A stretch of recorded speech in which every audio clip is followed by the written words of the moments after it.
హల్లెలూయా. ఆ రాజ్యం పేరు దేవుని రాజ్యం. దేవుని రాజ్యం. ఈ దేవుని రాజ్యం అనే మాట పాత నిబంధన లేదు. యోహాను మొదలుపెట్టిండు కదండి. యోహాను మొదలుపెట్టిండు, దేవుని రాజ్యం సమీపించింది, మీరందరూ మారుమనసు పొంది రక్షణ పొందండి, దేవుని రాజ్యంలో చేరండి అన్నాడు. హల్లెలూయా కదండి. హల్లెలూయా. అదే ఫాలో చేసిండు ఎవరు? యేసు ప్రభు. దేవుని రాజ్యం సమీపించింది, మీరందరూ రక్షణ పొంది దాంట్లో ఉండండి, మారుమనసు పొందండి అని. హల్లెలూయా. ఏ రాజ్యం అది? ఏ రాజ్యం అది? దేవుని రాజ్యం. హల్లెలూయా కదండి. దేవుని రాజ్యం. పాత నిబంధన లేదు ఆ మాట. ఇజ్రాయెల్ రాజ్యం గురించి రాస్తుంది కదండి. ఇదేమో దేవుని రాజ్యం కదండి. హల్లెలూయా. హల్లెలూయా. ఈ దేవుని రాజ్యం గురించి ఈ కొత్త నిబంధన మొదలుపెట్టిందే కానీ హల్లెలూయా పాత నిబంధన లేదు. కానీ అదే పాత నిబంధన రాస్తున్నాడు. మీరందరూ ఒక రాజ్యం కింద ఉన్నారు. చెప్పండి జనాలతో, మీరందరూ ఒక రాజ్యం కింద ఉన్నారు. ఆ రాజ్యంలో ఉన్న వాళ్ళందరూ యాజకులు. యాజకుల రాజ్యము. హల్లెలూయా. హల్లెలూయా. కాబట్టి మీరందరూ యాజకులు. ఇది పాత నిబంధన ఒప్పుకుంటుందా? చెప్పండి. కొత్త నిబంధన గ్రేస్, పాత నిబంధన రూల్, లా. పాత నిబంధన చట్టాలు, కొత్త నిబంధన చట్టం కొట్టివేయబడ్డది. Grace, love. హల్లెలూయా. తప్పుకు శిక్ష లేదు, quotation. Hallelujah. By love, grace కదండి. అది కొత్త నిబంధన. పాత నిబంధన బై రూల్. ఆ రూల్ ఏమంటున్నది? ఆ రూల్ ఏమంటున్నది? మందసం పెట్టి వేరే కులస్తులు పట్టుకుంటే ఏమవుతారు? చనిపోతారు. అర్థమైందా? వేరే కులస్తులు యాజక ధర్మం చేయొచ్చా? పాత నిబంధనలో చేయకూడదు. అర్థమైందా? లేవీలే చేయాలా. ఎవరు చేయాలా? లేవీలే చేయాలా. లేవీలే చేయాలా. కానీ లేవీలు చేసే ఒక యాజక ధర్మము అంటుడు మీరందరూ యాజకులే అంటున్నాడు. ఏ పాత నిబంధన ఒప్పుకోదో అక్కడనే మాట్లాడుతున్నాడు. అది నెరవేరింది యేసయ్య ద్వారా. హల్లెలూయా. యేసయ్య ప్రతి పాపిని తన రక్తంతో కడిగేసాడు, తన బిడ్డగా చేసాడు, దేవుని రాజ్యం స్థాపన చేసాడు. దాంట్లో ఉన్న వాళ్ళందరూ ఎవరంట? యాజకులు. యాజకుడు చేసే పని ఏంటి? మనుషులకు దేవునికి మధ్యలో ఉండాల. మనుషునికి దేవుని మధ్యలో ఉండాలి. హల్లెలూయా. హల్లెలూయా కదండి. పాస్టరయ్య సంఘాన్ని చూసుకుంటడం మంచిదే, కానీ సంఘస్థులందరూ ఏమంట? యాజకులు. 10 మందికి ఒక యాజకుడు. ఆడోళ్ళు మొగోళ్ళు అందరు కలిపి, అందరూ రాజ్యంలో అందరూ ఎవరంట? యాజకులు. అంటే ప్రజలకు దేవునికి మధ్యలో ఉండాలా. హల్లెలూయా.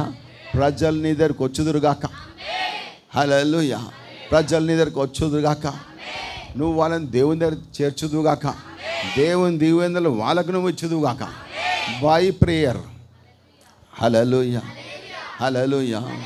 హల్లెలూయా కదండి. మన ఒక ఊర్లో ఒక్క వ్యక్తి నన్ను గుర్తుపట్టి ఆ ఊరు తీసుకుపోయారు. హల్లెలూయా. ఆ ఊర్లో ఎప్పటి నుంచో నా గురించి చెప్పినట్టు అక్కడ పోగానే వాళ్ళందరూ వచ్చి ఏమంటారంటే, అయ్యా అయ్యా మా ఇంట్లో రా, అయ్యా మా ఇంట్లో అడుగు పెట్టాయా, మా ఇంట్లో అడుగు పెట్టాయా అంటున్నాడు. అనుకుంటే ఏమంటారంటే, ఓ నువ్వు అడుగు పెడితే గుంటలోనే మేము పైకి వస్తామంట కదా అంటున్నాడు. అది ఇక్కడ రాయలసీమ 3 days బ్యాకే. గుంటలోనే పైకి వస్తామంట కదా, గుంటలోనే పైకి వస్తామంట కదా అంటున్నాడు. హల్లెలూయా. ఏసే తెలియదు వాళ్ళకు, కానీ ప్రార్థన చేస్తే గుంటలకి వెళ్ళి పైకి వస్తారని కొత్త ఏరియా మనుషులు. హల్లెలూయా. హల్లెలూయా. హల్లెలూయా. అంటే ఏసే ఏం చేస్తాడు? గుంటలకి వెళ్ళి పైకి వేస్తాడు. ఒక్కడే బాగేండి ఇక్కడ, అది వాని ఊరు. వాడు అక్కడ పోయి అని చెప్పేట్టుండు, ఆయన వస్తుండని. నేను పొద్దున వస్తా అని చెప్పి రాత్రి 6 గంటలకు పోయినా. హల్లెలూయా. పబ్లిక్ అంతా వెళ్ళిపోయారు. నేను వచ్చినాక అందరికి వచ్చారు, మళ్ళా వచ్చి ఇల్లు తిప్పారు.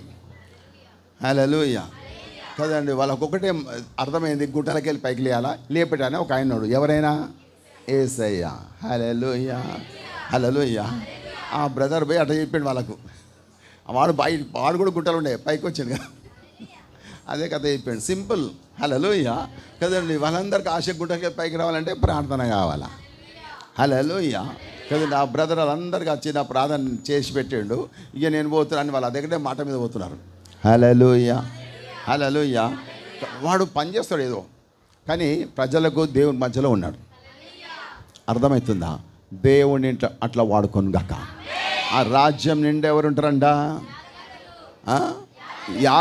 యాజకులైన దేశం, యాజకులైన రాజ్యం, యాజకులతో ఉండే రాజ్యం. నువ్వు యాజక ధర్మం చేస్తలేవనుకో, ఆ రాజ్యంలో లేనట్టే. చర్చికి వస్తున్నావు పోతున్నావు, ఒక్క గొర్రెను కూడా సంపాదిస్తలేవు, 10 గొర్రెలు కూడా సంపాదిస్తలేవు, 100 గొర్రెలు సంపాదిస్తలేవు, 1000 గొర్రెలను సంపాదించు. హల్లెలూయా, హల్లెలూయా, హల్లెలూయా. నీతో కాదా? అవుతుంది కదండి. డ్రగ్ అడిక్ట్స్ ఉండొచ్చు. ఈ రోజులో యవనస్తులంతా చెడిపోతున్నారు. కన్నిటి ప్రాణం చేయి, వాళ్ళతో సాహసం చేయి, దేవుని దగ్గరికి వాళ్ళు డ్రగ్స్ మానేస్తారు. హల్లెలూయా. నువ్వు ఎన్ని పోస్టర్లు పెట్టు, నీతి వాక్యాలు పెట్టు, డ్రగ్స్ మంచిది కాదురా, చచ్చిపోతావురా అని ఎన్ని పెట్టు, ఎవడు మారాడు, ఇంకా పెరుగుతుంది అది కదండి. కాబట్టి గుణాన్ని మార్చేది దేవుడే, మనిషి మార్చలేడు. హల్లెలూయా. మనిషి మార్చలేడు, గుణం మారాలి కదా. గుణం మారాలంటే దైవశక్తే పనిచేయాలి. దైవశక్తి నీ ద్వారా చేస్తాడు. హల్లెలూయా. దేవుడిని అందుకు ఇక్కడ తీసుకొచ్చాడు. ఈ రోజు నుంచి అనేకులను రక్షించుదుగాక. అడుగు దేవుని, దేవా నేను ఆత్మని రక్షించాలా, నశించిపోతున్న ఆత్మను రక్షించాలా, నన్ను అభిషేకించి వాడుకో దేవా. దేవుడిని అభిషేకించి వాడుకుంటాడు. హల్లెలూయా కదండి. మాది యాజకులైన రాజ్యము, ఇంకా పరిశుద్ధమైన దేశం, పరిశుద్ధమైన దేశం. హల్లెలూయా. పాపముల జనాలు నీ ద్వారా మారి పరిశుద్ధులవును గాక. మనమంతా ఒక రాజ్యంలో ఉన్నాం, ఒక దేశంలో ఉన్నాం. హల్లెలూయా. అదే దేవుని రాజ్యము, పరిశుద్ధమైన పరలోక దేశం. హల్లెలూయా. అందరం అక్కడ చేరాలంటే ప్రేయర్లో బాగా గడుపు, కన్నీరు గార్చు. దేవా నాకు ఈరోజు పనివ్వు, ఈరోజు నాకు పనివ్వు. నేను ఎక్కడ వాడబడుతున్నా నన్ను వాడుకో. దేవుడిని అభిషేకించి వాడుకుంటాడు. హల్లెలూయా. నీ ద్వారా అనేకులు రక్షణ పొందుతారు. అట్లా సంఘం విస్తరణలో జరుగుతూ ఉంటుంది. దేవుడి మాటలు దీవించును గాక.